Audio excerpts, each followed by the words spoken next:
ఓం నమో రామదూతాయ. నవరాత్రుల్లో భాగంగా 5వ రోజున కుమారస్వామి, కార్తికేయుడు, శక్తిధరుడు అని ప్రసిద్ధుడైనటువంటి స్కందుని తల్లియే దుర్గాదేవిని స్కందమాత అనేటువంటి పేరుతో నవరాత్రులలో 5వ రోజున ఆరాధించుకుంటూ ఉంటాము. ఈమె 4 భుజములతో ఉంటుంది.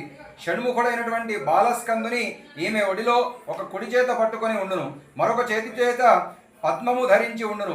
ఎడమవైపున ఒక చేతి చేత అభయముద్ర, మరొక చేత కమలము ధరించి పద్మాసన అనబడేటువంటి ఈమె సింహవాహనంతో ఉండును. స్కందమాతను ఉపాసించుట వలన భక్తుల కోరికలన్నీ కూడా నెరవేరును. ఈ మర్త్యలోకమునందే వారు పరమ శాంతిని, సుఖములను అనుభవిస్తారు.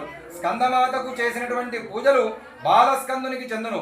ఈ దేవి సూర్యమండల అధిష్టాత్రి అగుట వల్ల ఈమెను ఉపాసించేటువంటి వారు దివ్య తేజస్సుతో, స్వచ్ఛ కాంతులతో వర్ధిల్లుతారు.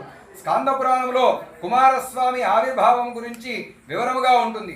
శివపార్వతుల వివాహానంతరము ఎన్నో మన్వంతరాల అంటే కొన్ని కోట్ల సంవత్సరాల కాలం సంతోషంగా గడుపుతూ ఉంటారు.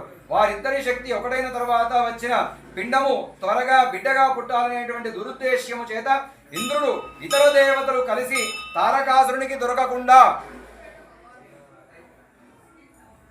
అగ్నిలో దాచిపెడతారు. ఆ పిండముతో కలిసి అగ్ని ఒక గుహలో దాక్కుంటాడు. ఈలోపు శివ తేజస్సుని భరించలేనటువంటి అగ్ని గంగాదేవికి ఆ పిండాన్ని ఇచ్చేస్తాడు. ఆ తేజస్సును భరించలేనటువంటి గంగాదేవి ఆ పిండాన్ని రెల్లు పొదల్లో విడిచిపెడుతుంది. అప్పుడు ఆ పిండాన్ని 6 కృత్తికలు పోషించగా కుమారస్వామి జన్మిస్తాడు. ధ్యానము నుండి బయటకు వచ్చినటువంటి పార్వతీదేవి తమ పిండము అగ్ని దగ్గర ఉందని తెలుసుకుంటుంది. తన తేజస్సును దొంగతనం చేసినటువంటి దేవతలకు ఇక పిల్లలు పుట్టరని శపిస్తుందట అమ్మవారు. ఇంతలో అక్కడికి వచ్చినటువంటి శివుడు ఆమెను శాంతించమని కుమారస్వామి పుట్టినటువంటి వైనాన్ని కూడా వివరిస్తాడు.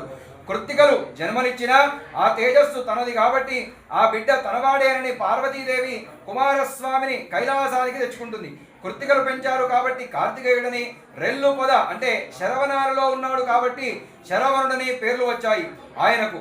అలా లోకమాత అయినటువంటి పార్వతీదేవి కుమారస్వామికి తల్లి అవుతుంది. పెరిగి పెద్దవాడైనటువంటి కుమారస్వామికి తారకాసురునికి శివపార్వతుల బిడ్డనైనటువంటి తన వల్ల తప్ప మరణం లేదనేటువంటి విషయాన్ని తెలుసుకొని అతనిపై యుద్ధం ప్రకటించి దేవతల సేనకు అధ్యక్షుడై అతన్ని సంహరిస్తాడు. యుద్ధ సమయంలో అమ్మవారు స్కందమాత దుర్గాదేవి అవతారంలో పాల్గొంటుంది.